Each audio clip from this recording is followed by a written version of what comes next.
పార్వతీపురం, మన్యం జిల్లా, కొమరాడ మండలం, కొమరాడ పంచాయతీ, కొత్త వలస అండి. సంబంధించిన రైతులండి, ఒక ముగ్గురు రైతులండి. పాప మా ముగ్గురు రైతులు జీడి తోట కాపు కూడా బాగా వచ్చింది. అన్ని విధాలుగా చేతికి వచ్చిన టైంలో మొత్తం సుమారు 5-6 ఎకరాలు మొత్తం కాలిపోయిందండి. శుక్రవారం అనగా నిన్న ఉదయం వచ్చారు, ఆకులన్నీ తుడుచుకుని వెళ్ళి ఇంటి దగ్గర ఉండిపోయారు. మరి నేను సాయంత్రం రాలేదు.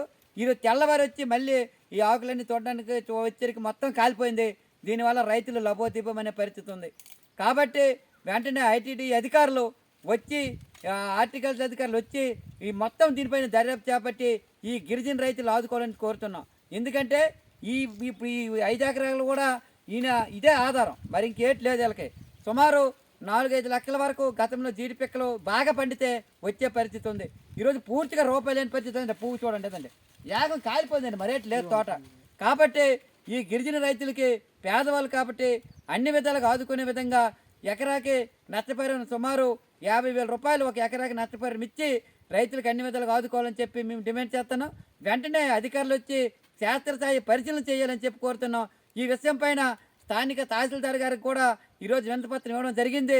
కాబట్టి ఇప్పటికైనా హార్టికల్చర్ అధికారులు వెంటనే వచ్చి ఈ మొత్తం దర్యాప్తు చేపట్టి ఈ మొత్తం ఎందుకు ఎలా జరిగిందో తెలియదు. పాపం రైతులు ఏడ్చుకొని చెప్తాండ్రు, ఎలా జరిగిందో తెలియదు. నిన్న 10 వరకు ఉన్నాం బాబు, మరి ఎండకి వెళ్ళిపోయినాం, మళ్ళీ ఈరోజు శనివారం ఉదయం వచ్చి ఊరికి కాలిపోయింది బాబు, మేము ఏడ్చేస్తామని చెప్పి బోరుమని ఏడ్చే పరిస్థితి ఉంది. కాబట్టి వెంటనే అధికారులు వచ్చి దర్యాప్తు చేపట్టి అన్ని విధాలుగా ఎకరాకి 50,000 రూపాయలు ఇచ్చి ఈ రైతుల్ని, గిరిజన రైతులు ఆదుకోవాలని చెప్పి మేము ఈరోజు సిపిఎం పార్టీ ఆధ్వర్యంలో డిమాండ్ చేస్తూ స్థానిక తహసీల్దార్ గారికి కూడా వినతిపత్రం ఇచ్చాం. కాబట్టి వెంటనే అధికారులు రావాలని చెప్పి ఈ సందర్భంగా కోరుతున్నాం. కొమరాడ పంచాయతీ, కొత్త వలస. నా పేరు చింతల్లి.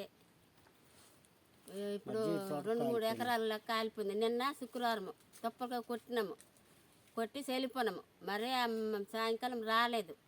రాపోయి మళ్ళీ తెయ్యి వచ్చి చూసినప్పుడు కేకం దంసమే కాలిపోయింది. మరి ఎలా కాలిందో మాకు తెలియదు. మరి దీనికి ఏడు చేతరో మీరు